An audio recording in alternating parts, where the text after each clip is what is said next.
Қоянның үйшігі. Орыс халық ертегісі. Орманда түлкі мен қоян өмір сүріпті. Түлкінің үйі мұздан, ал қоянның үйі ағаштан жасалған екен.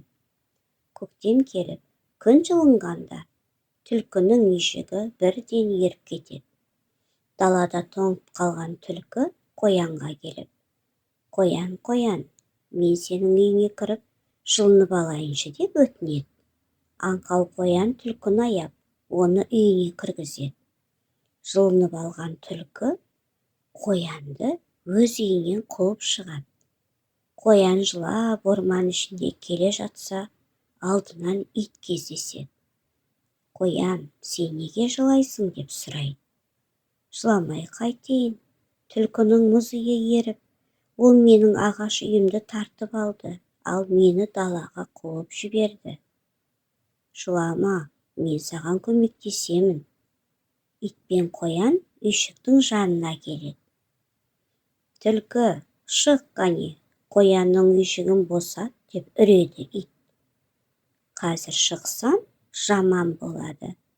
Быт-шытыңды шығарам» дейді түлкі қорқытып. Бұл сөзді естіп ит қаша жөнеледі. Қоян жылай-жылай орманда келе жатса, алдынан аю шығады. «Қояным, не болды? Сонша неге жылайсың?» «Жыламай қайтейін, түлкінің мұз үйшігі еріп, ол менің жылы ағаш үйімді тартып алды, ал мені далаға қуып жіберді». «Жылама, мен оны қуып шығамын». «Жоқ, қуып шыға алмайсың. Ит те қуып шыға алмады. Көресің, қуып шығамын». Аю мен қоян үйшіктің алдына келеді. «Түлкі, шық, босат қоянның үйін» деп ақырады аю. «Қазір шықсам, жаман болады. Быт-шытыңды шығарам» деп қорқытты түлкі. Аю қорқып қашып кетеді. Амалы жоқ, қоян жылап келе жатады. Алдынан әтеш шыға келеді. «Ку-ка-ре-ку, қоян, неге жылайсың?» деп сұрайды. «Жыламай қайтейін, түлкінің мұз үйі еріп, ол менің жылағаш үйімді тартып алды, ал мені далаға қуып жіберді». «Жылама, мен оны қазір қуып шығамын». «Жоқ, қуып шыға алмайсың. Ит те қуды, қуа алмады. Аю да қуды, қуа алмады. Сен де қуа алмайсың. Жүр, көресің, қуып шығамын». Екеуі үйшік жанына келеді.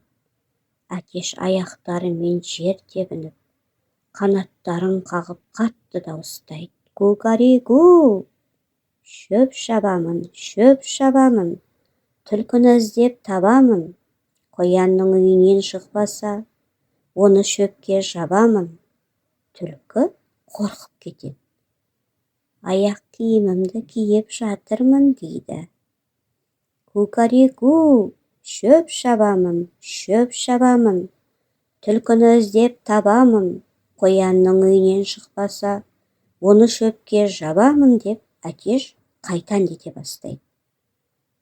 Түлкі сасқалақтап: «Қазір тонымды киіп жатырмын» дейді.